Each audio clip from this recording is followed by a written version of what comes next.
Squeezing past elite barbarians with a deck that is made out of 50% spells.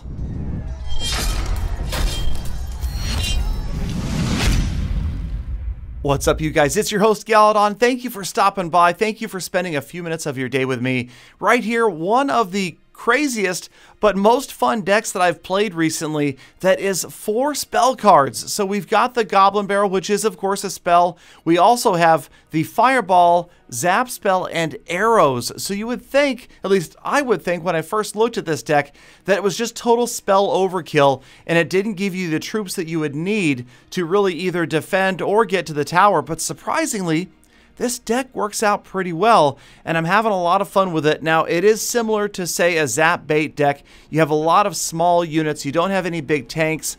Your win condition cards, obviously, the Hog Rider and the Goblin Barrel, getting to that tower, but I'm telling you, I'm loving this combination right here of the Fireball and the Zap. Of course, you always have that to take out, say, your 3 Musketeers. Right here, a little bit of desperation. Drop the Goblin Barrel, trying to stop that Elite Barbarian set from getting to the tower.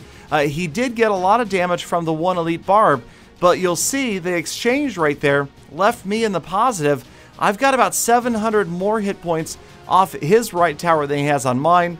Here he drops the Golem, but this deck does have the slightly cheesy Inferno Tower. I say, hey, don't ever show any shame in using cards other than the Expo and maybe the Mortar and Royal Giant and Elite Barbs. But other than that, don't show any shame in using, okay, and Sparky, in using any cards. I'm kidding. No, honestly, hey, come on, it's all fair, but some cards just aggravate us more than others. I mean, heck, a lot of people are infuriated by Inferno Towers. They say it's a noob card. I say, whatever. All right, so again, this deck, I'm learning really with any deck right now, you guys, the big key for me is to be patient. And this is so hard to do. You really have to remind yourself constantly throughout the game that you have to play more slowly and you have to slow down.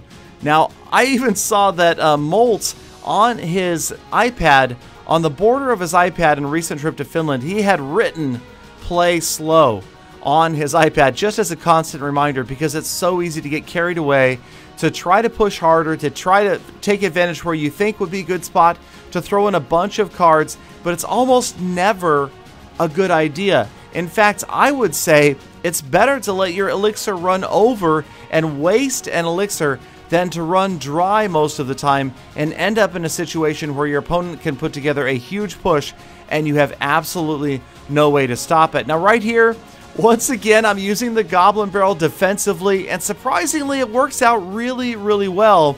Now that thanks in the good game right there, not bad manners. He had said, well played. I just was busy deploying other cards when he said it, so I didn't have a chance to answer immediately. But a pretty dominating victory right there.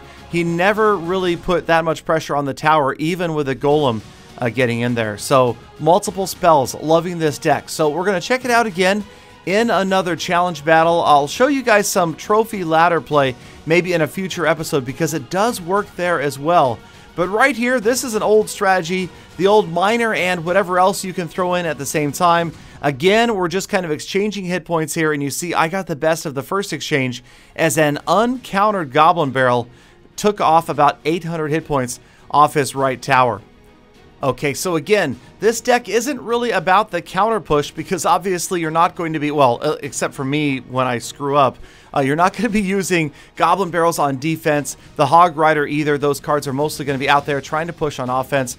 Right here, tried to put together a small unit push down the right-hand lane, and check it out, surprisingly effective. They get the Princess out of the way, and the tower just about down as well, under 750 hit points. Left-hand side, the much-feared Graveyard. Luckily, the Inferno Tower helped out with the bowler and lots of spells. Maybe I kind of overdid it right here, but I dropped the arrows, dropped the Zap spell as well, and only lost about 600 or so hit points off that left tower. About a minute 45 remaining. And again, you guys, this deck is really not what you would think would be a typical strong deck, simply because half of your cards are spell cards, but maybe it is working out with my playing style.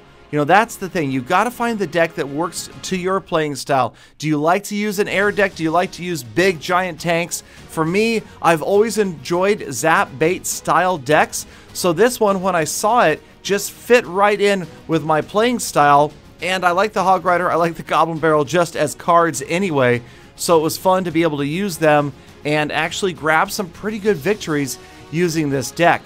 Now again, usually the graveyard just takes me apart right here, trying to put pressure on his second tower just in case, because I know that the graveyard is a card that's not going to be nearly as effective once one tower is down.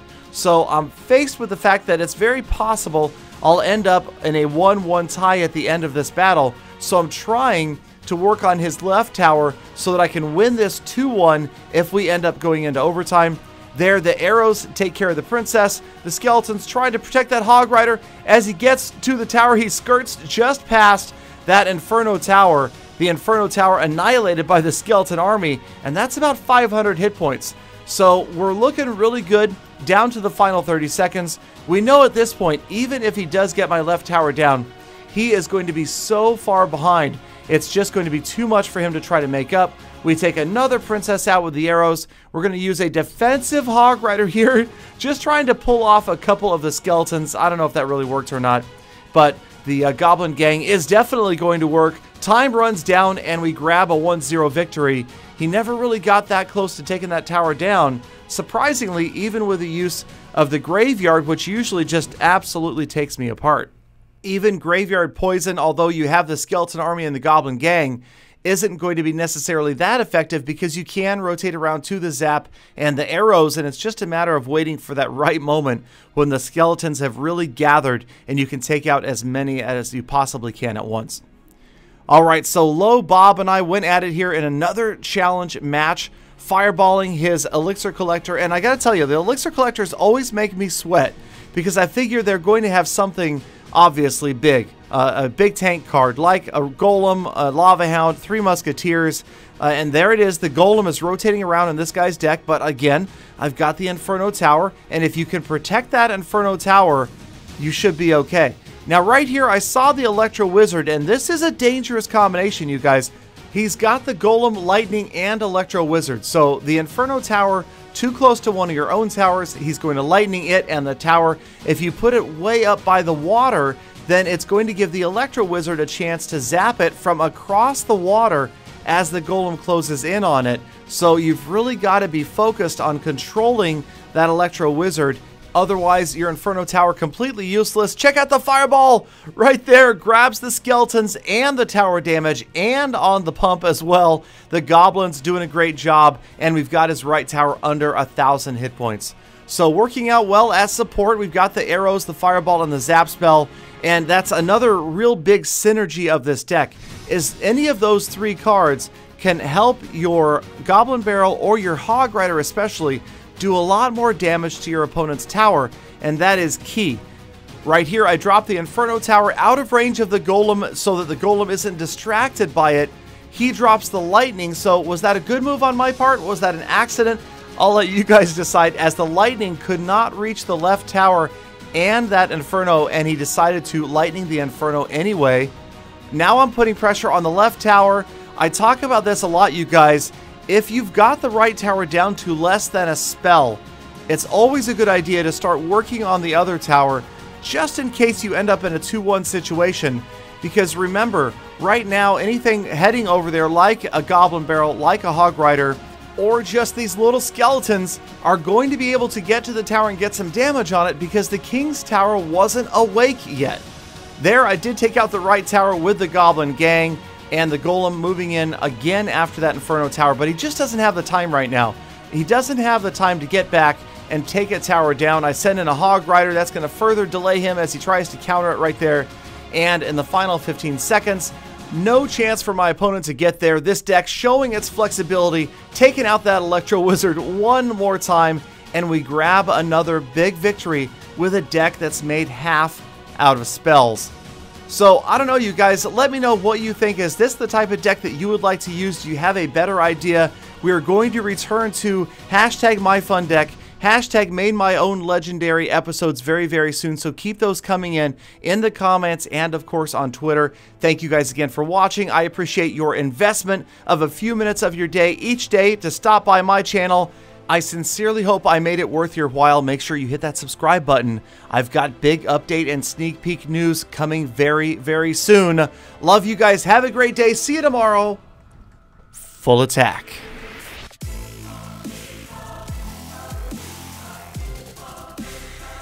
Galadon, stop using the word sim. It's ambiguous.